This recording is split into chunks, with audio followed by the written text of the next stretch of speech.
સુરત જિલ્લાની બારડોલી નગરપાલિકાની બજેટ અંગે સામાન્ય સભા મળી હતી, જેમાં 111.85 કરોડના બજેટ સર્વસંમતે મંજૂર કરાયું હતું.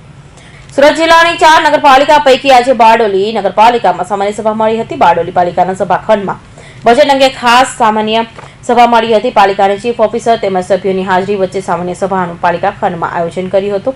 પાલિકા પ્રમુખ ધર્મેશ પટેલે બજેટ મુક્ત સર્વસંમતે મંજૂર કરાયું હતું. આવક જાવકના હિસાબ ખર્ચ સાથે 3 કરોડની પુરાણ મળી 111 કરોડનું બજેટ ફાળવ્યું હતું. આજરોજ બારડોલી નગરપાલિકાની અંદર ખાસ સાધારણ સભા બજેટ અંગે રજૂ કર્યું હતું.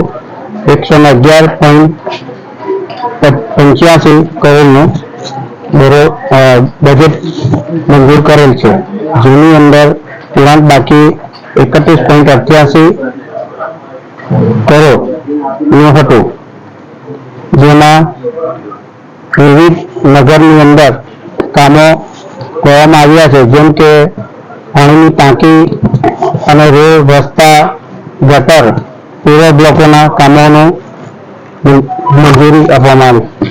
સ્કીમમાં કોઈ સુધારો કરવાનો હોય શું